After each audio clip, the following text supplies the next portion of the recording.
Buenos días, amadas hermanas. Aquí estamos otro día para compartir otro capítulo del alimento diario. Semana 2, día jueves. Serie. Gálatas, el único evangelio, el evangelio de Cristo. Seguir el Espíritu para concluir la obra de Dios. Escrita por el hermano Pedro Don. Lectura bíblica. Hechos capítulo 17, versículo 1 al 2 y Primera de Tesalonicenses capítulo 1, versículo del 1 al 7. Leer con oración. Por lo cual también nosotros sin cesar damos gracias a Dios, de que cuando recibisteis la palabra de Dios, que oísteis de nosotros, la recibisteis no como palabra de hombre, sino según es en verdad la palabra de Dios, la cual actúa en vosotros los creyentes. Amén. Por lo cual también nosotras sin cesar damos gracias a Dios, de que cuando recibimos la palabra de Dios que oímos, sí, hermanas, que oímos de nosotras, la recibimos no como palabra de hombre, no la recibimos como palabra de hombre, hermana, la recibimos como palabra de Dios, la cual actúa en vosotras las creyentes. Esa la encontramos en Tesalonicenses capítulo 2, versículo 13. Amén. El modelo de la iglesia tesalónica. Había un contraste entre la iglesia de Galacia que surgieron en el primer viaje de Pablo entre los años 45 y 50 después de Cristo y la iglesia en Tesalónica que surgió el año 51 después de Cristo, poco después de la reunión descrita en Hechos capítulo 15. En un poco tiempo el Señor prosperó a la iglesia en Tesalónica hasta un punto de convertirse en una iglesia modelo. Pablo probablemente escribió ambas cartas a la iglesia en Tesalónica entre el año 52 y 53 después de Cristo. Él pasó por Tesalónica y permaneció allí 3 sábados, menos de un mes. Hechos capítulo 17, versículo del 1 al 2. La iglesia en Tesalónica surgió en muy poco tiempo, pero era una iglesia llena de vida y experiencia. Cuando Pablo escribió sus cartas, la iglesia debía tener un poco más de un año. La primera carta revela una iglesia con una fe que actúa, un trabajo de amor y una esperanza firme en nuestro Señor Jesucristo. Primera de Tesalonicenses capítulo 1, versículo de 2 al 4. Pablo, como un verdadero apóstol de Cristo, predicó la palabra a los tesalonicenses con poder y con espíritu. No es una palabra teórica para convencer a las personas, una enseñanza doctrinal como la hacían los judaizantes. El verdadero evangelio es de la palabra de Dios predicada con poder y con espíritu.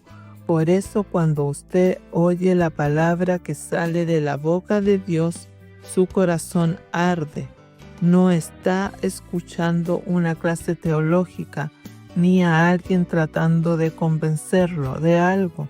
Está escuchando a Dios hablándole. No había segunda intención ni un interés propio en el corazón del apóstol Pablo. Su conducta mientras predicaba el verdadero evangelio en Tesalónica era pura y llena de amor. Esto hizo que los tesalonicenses recibieran la palabra de Pablo con alegría, incluso en medio de mucha tribulación, y se convirtieran en un modelo para todos los creyentes en Macedonia y Acaya. La iglesia en Tesalónica era una iglesia saludable. Aunque era una iglesia nueva, se convirtió en un modelo para otras iglesias, e incluso para nosotros. ¿Y cuál era su secreto? No fue por su capacidad ni porque fuéramos mejores que los demás, sino porque recibimos la palabra de Pablo no como palabra de hombre, sino como realmente es la palabra de Dios. Y esa palabra actuó eficazmente en ello. Primera de Tesalonicenses capítulo 2 versículo 13. No somos nosotros quienes tenemos poder de realizar la obra de Dios. Es la palabra. Sin embargo, debemos tener fe en la palabra. Si creemos y recibimos la palabra, ella actuará en nuestra fe, familia, profesión y servicio en la iglesia. Cuando ha hecho el Señor en la vida de cada uno de nosotros, no es por nuestro mérito, sino porque recibimos la palabra que realiza la obra de Dios. Cuando Pablo recibió las cartas en Tesalonicense, la iglesia había sido levantada hacia aproximadamente un año. En el momento en que Pablo escribió la carta a los Gálatas, la iglesia en Galacia tenía entre 5 y 6 años.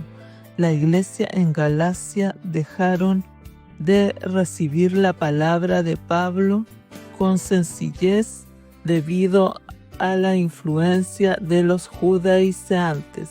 Si perdemos la sencillez, lo perdemos todo. Cuando era joven traté de ayudar a algunos hermanos que habían sido influenciados negativamente y terminé siendo contaminado por la muerte espiritual. Me convertí en una persona crítica.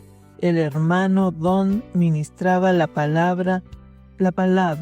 Todos los hermanos disfrutan, pero yo me quedaba en mi mente analizando y juzgando la palabra hablada. Todo lo que recibían la palabra con sencillez disfrutaban el gozo del Espíritu mientras yo estaba triste con el rostro caído. Esta es una señal de contaminación con la muerte. Cuando me di cuenta de esto, oré al Señor pidiéndole que me limpiara. Solo después de algunos meses pude volver a disfrutar con sencillez. Por eso nunca permita que nadie lo influencie hasta el punto de hacerle perder la sencillez y pureza con Cristo. Amé al Señor como una virgen pura y será bendecido por esa sencillez. Amén. Escriba a continuación lo que recibió en la lectura de hoy. Luz en la palabra, dirección, amonestación. Ore y haga un grito de guerra basado en los ítems para que la palabra profética quede sedimentada en su corazón. Amén.